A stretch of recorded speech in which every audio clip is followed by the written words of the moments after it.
P K. ശശിയുടെ വിമത നീക്കത്തിന് തിരിച്ചടിയാവുകയാണ്. കൊഴിഞ്ഞാമ്പാറയിലെ രണ്ട് നേതാക്കൾ CPM-ൽ തിരിച്ചെത്തുന്നത്. വിമത നേതാവ് M. സതീഷിന്റെ വിശ്വസ്തൻ വിജയാനന്ദ്, കാർത്തിക് എന്നിവരാണ് CPM-ൽ തിരിച്ചെത്തിയത്. പി.കെ. ശശി നേതൃത്വം നൽകുന്ന CPM വിമത കൂട്ടായ്മയെ തള്ളി ഒറ്റപ്പാലത്തെ CPM വിമതർ രംഗത്തെത്തുന്നതും കണ്ടു.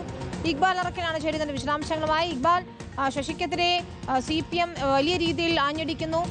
മറ്റിടത്ത് കോൺഗ്രസിലെ ഒരു വിഭാഗത്തിന് വലിയ അതൃപ്തിയുണ്ട്. ഇതാ വിമതർക്കിടയിലും തർക്കങ്ങൾ ഉണ്ടാകുന്നു ശശിയുടെ പേരിൽ എന്നതാണ്. ഇതിനിടെ എന്താണ് പി.കെ. ശശിയുടെ തുടർ നീക്കങ്ങൾ? വിനിത, CPM നേതൃത്വത്തിനെതിരെ ഗുരുതര ആരോപണങ്ങൾ ഉന്നയിച്ച പി.കെ. ശശിക്കെതിരെ തിരിച്ചടിക്കാനും അതുപോലെ തന്നെ പി.കെ. ശശിയുടെ ആരോപണങ്ങൾ നേരിടാനും തന്നെയാണ് CPM-ന്റെ തീരുമാനം. ഫേസ്ബുക്കിൽ ഉൾപ്പെടെ പല രീതിയിലുള്ള വിമർശനങ്ങളും ആരോപണങ്ങളുമാണ് പി.കെ. ശശിക്കെതിരെ CPM നേതാക്കൾ ഉയർത്തുന്നത്. അതിൽ തന്നെ ഏറ്റവും എടുത്തു പറയേണ്ടത് CPM-ന്റെ പാലക്കാട് ജില്ലാ സെക്രട്ടേറിയറ്റ് അംഗമായിട്ടുള്ള വി. ചെന്താമരാക്ഷന്റെ ഒരു ആരോപണമാണ്.